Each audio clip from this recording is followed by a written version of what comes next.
Hindi mo akalain na may opportunity na biglang dumating sa buhay mo na pwede ka bang mag-combo. Hindi ko pala alam na combo ng military. Siyempre, nag-apply rin ako. Sama ko. Sige, ano bang style dyan? Bakit mag-apply? Ano bang kakaldagin ka ba? Ganito, ganyan. Anong mga training? Wala na, basta papasok ka na lang doon. Mag-combo ka. Eh di, tuwang-tuwa naman ako. Siyempre, ayos. Ito na opportunity ko. Mag-combo ako ngayon. Pagkatapos, pasok ako ngayon. Nagtaka ako na nanindig ang balibo ko kasi naalala kong nangyari noon eh. Kinuha pa ako ng helicopter.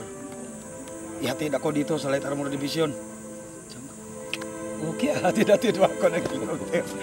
Hindi bumaba ako ngayon. Siyempre, nakalong sleeve ako. Kumbo na ako, tutugtog.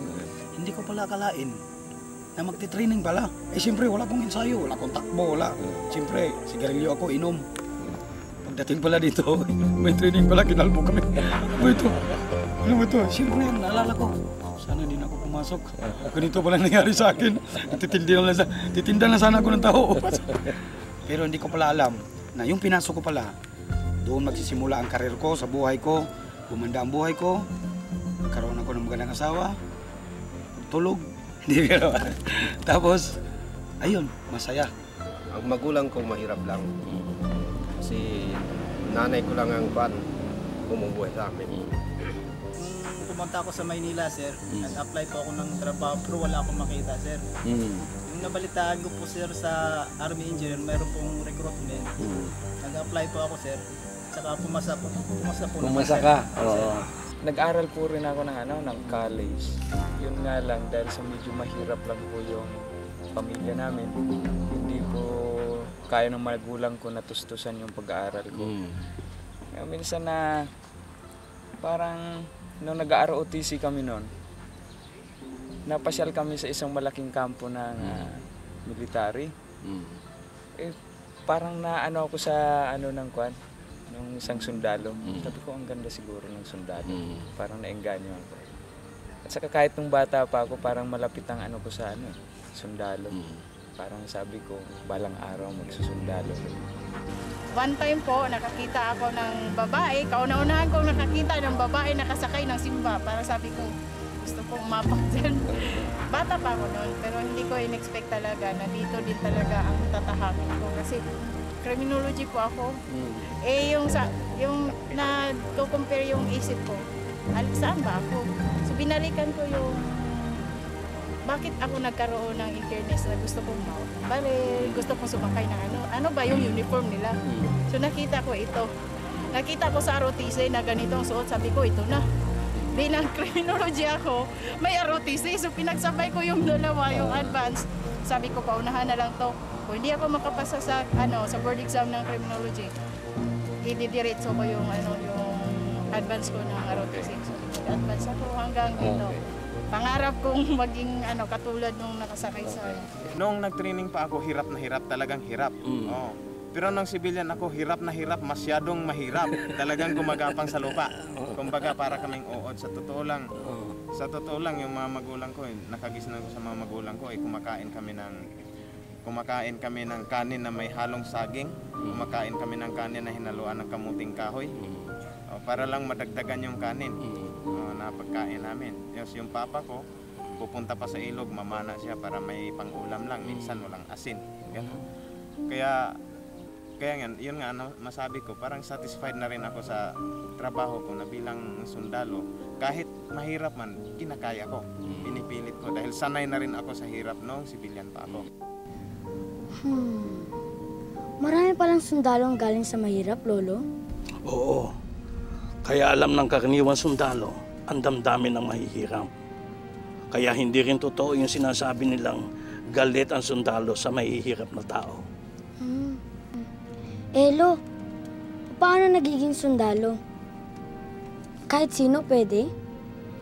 Tulad ng ibang trabaho, kailangan mag-apply ka. May exam. Pag nakapasa ka, tanggap ka na. At magte-training ka na. Ang kinukuha po natin dito yung mga preferably we prepare yung mga 72 units sa college. Pero yung high school graduate, kailangan may skill or competency na na kailangan namin dito sa Philippine Army. For the officers, kailangan namin ay graduate ng baccalaureate course or may baccalaureate degree. They should be 21 to 24 years old. Unang-una, they should possess yung intellect. We have an aptitude test composed of the IQ test, verbal reasoning, and of course yung abstract reasoning, para ma-gauge natin o makuha natin yung kanilang kakayahan para magiging leader ng Philippine Army. Of course, yung character din po nila, importante yun. For the officer candidate course, 1 year po yung training yan. So once qualified na sila dito sa mga requirements natin and all the pre-entry written examination, ipapadala po namin sila sa officer candidate school namin sa Camp O'Donnell, Tarlac. For the candidate soldier and yung tinatawag natin na enlisted personnel, yun sila kasi yung rank and file natin. They will undergo yung 6-month na course where yung mga candidates natin will be trained sa basic rudiments ng soldiery. So after that, they will be deployed to their different units. Diyan sumusuko ang maraming sundalo.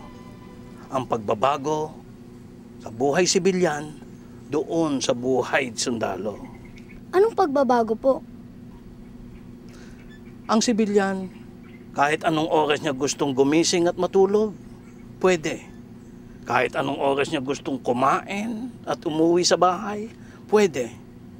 Pero sa sundalo, hindi pwede yon. Lahat naka-schedule. Pati yung kakainin mo, hindi ka pwedeng mamili. Bless us, O Lord. Bless us, O Lord. This thy gift. This thy gift. Ay, mahirap po pala. Talagang mahirap, anak. Pero diyan natuturuan ng disiplina ang sarili. Ano ang pinag-uusapan niyo maglolo dyan? Tulungan mo, lola mo. Ano ba ang ulam natin mamaya? Ang paborito mo, ang walang kamatayang tinola. Good. Okay. O, nandyan na ang lola mo. Ako naman ang aalis. Oh, saan ka pupunta? Diyan lang sa barangay. Tumawag si Kapitan. May pag-uusapan daw kami. Ay, pag naatraso ako, titirhan ninyo ako ng tinola. Siyempre naman, ikaw pa.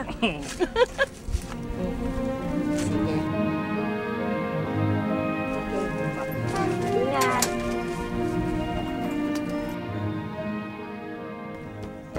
Lola, kanina nagkwento ang lolo tungkol sa sundalo. Mahirap po pala? Masakit sa katawan? Hindi lang sakit sa katawan, pati ako nahirapan. Ho? Paano? Nag-training din kayo, Lola? He, training ka dyan. Hindi yun. Ano po? Ay, pakihiwa mo nga ito. Kasi, ang isang tao, pag nagdesisyon pumasok sa military, alam mo na, hindi na niya kontrolado ang buhay niya. Hindi niya na masasabi kung saan siya madidestino, kung saan siya titira, at hanggang kailan. Hindi na niya maplaplano ang pagbibisita sa kanila. Ang tanging desisyon lang na magagawa niya ay yung magdesisyon na pumasok siya sa sundalo at pag sundalo na siya, wala na. Bakit po? Kasi ang tungkulin ang mas nangunguna kaysa sa personal na pangangailangan. Ang saklap naman? Talagang masaklap. Pero kasi ako tanggap ko na eh. Tanggap ko na mas mataas na adhikain ang tinutunto ng lolo mo. Ang paglilingkod sa bayan. Lola, saan po nagkakilalang mami at daddy? Sa pagsusundalo din. Nadestino kasi sa Mindanao ang tatay mo. At nagtagal siya doon. Matatapos ng araw, ang dami pa nating fishball.